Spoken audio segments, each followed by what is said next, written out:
বিসমিল্লাহির রহমানির রহিম।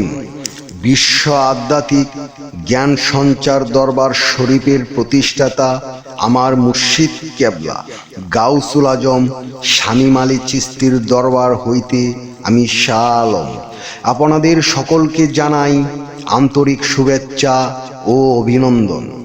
আমার মুর্শিদ কেবলা গাউসুল আজম শামীম আলী চিশতির একটি গ্রন্থ হইতে কিছু আলোচনা নিয়ে আবারও আপনাদের সামনে হাজির হইলাম।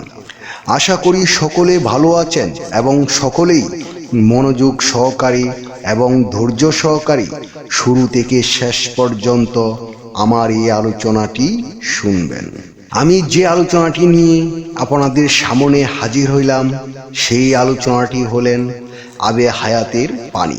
আবে হায়াতের পানি সম্পর্কেই কিছু তত্ত্ব আলোচনা করিব, তাই সকলেই মনোযোগ সহকারী এবং ধৈর্য সহকারী শুরু থেকে শেষ পর্যন্ত আমার এই আলোচনাটি শুনুন।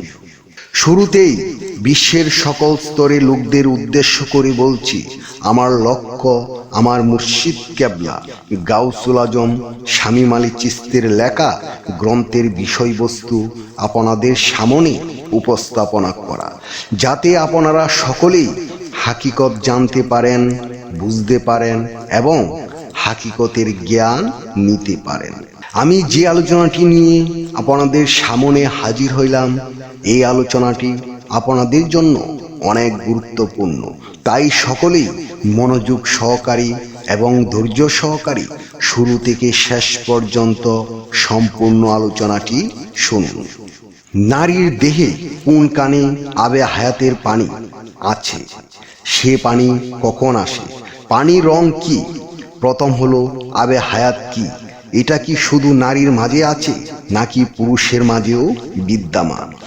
এই দুটি প্রশ্নের উত্তর না জেনে আবে হায়াতের অবস্থান ও রং বোধগম্য হবে না কখনো। আবে হায়াতের পানি নিয়ে দুই রকমের ব্যাখ্যা হয়। একটি হলো ভ্রান্ত মতবাদী, ভ্রান্ত সাধকদের মতামত, যারা কিনা সাধনার সাথে যৌনতাকে জড়িয়ে ফেলেছে এবং যৌনতাকে সাধনা হিসাবে প্রচার করেছে। আরেকটি হলো সুফিবাদ তথা সত্য দর্শন।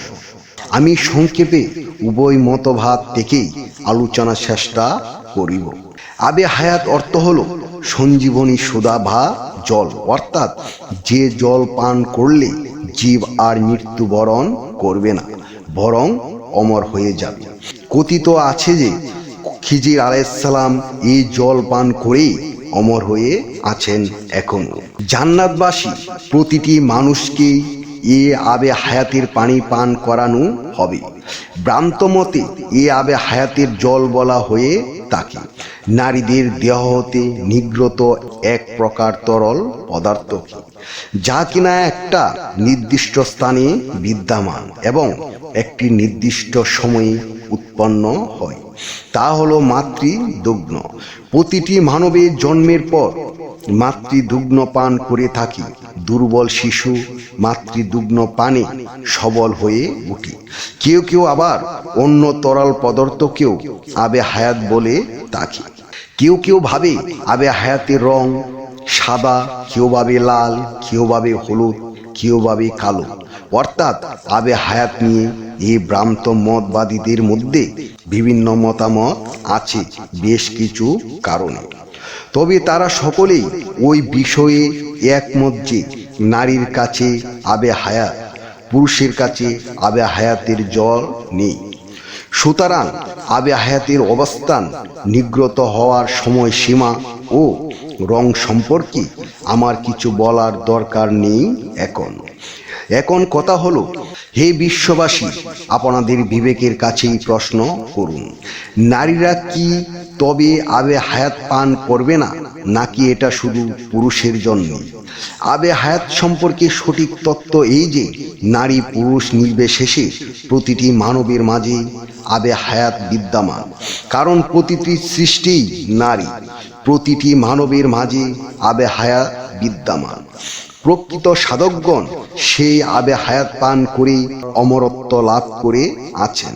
প্রকৃত সাধকগণ সেই আবে হায়াত পান করেই অমরত্ব লাভ করিয়াছেন এই ধরা দামে। দেহের মাঝে আবে হায়াতের পানি, কিন্তু সবাই চিনতে পারে না। আবার অনেকেই চিনতে পারলেও পান করার উপযুক্ত করে তুলতে পারেন না নিজেকে। আবে হায়াত সম্পর্কে এর বেশি বলা অনুচিত হবে। এটা এক মহাতত্ত্ব, যার সম্পূর্ণ গুরুমুখী বিদ্যা। আমি ভ্রান্ত মতটাকেই ধরিয়ে দিলাম, যাতে কেউ ভুল পথে না যান। কেউ ভুল বুঝবেন না, সুন্দর দৃষ্টিতে দেখবেন। আর এই শিক্ষা একান্ত নিজ গুরু থেকে শিক্ষা গ্রহণ করিবেন।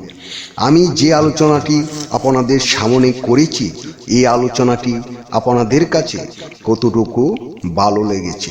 যদি ভালো লেগে থাকে তাহলে আমাদের এই চ্যানেলটি সাবস্ক্রাইব করে দিবেন। সামনে ভালো ভালো আলোচনাগুলো পেয়ে যাবেন। এবং আপনারা কি ধরনের আলোচনা চান আমাদেরকে কমেন্টে জানাবেন। আমরা চেষ্টা করিব আপনাদের পছন্দ মতো আলোচনা নিয়ে আসতে। আমার এই আলোচনাটি করতে যাইয়া কথা ভাষা ছন্দে যদি কোনো ভুল হইয়া থাকে, সকলেই আমাকে ক্ষমা ও সুন্দর দৃষ্টিতে দেখবেন। সকলেই আমার জন্য দোয়া করিবেন, আমি যেন আপনাদের সামনে ভালো ভালো আলোচনাগুলো নিয়ে আসতে পারি এবং শোনাইতে পারি। সর্বশেষে সকলের চরণে হাত রেখে একটি কথা বলতে চাই, আল্লাহ গোপনেরও গোপন। সেই গোপনকে পাইতে হলে একজন কামেল মুর্শিদের কাছে যাইয়া বায়াত গ্রহণ করে সেই গোপন ইবাদত ও গোপন সাধনার মাধ্যমে আল্লাহকে লাভ করিতে হইবে। সকলেই ভালো থাকবেন, সুস্থ থাকবেন। আল্লাহ হাফেজ।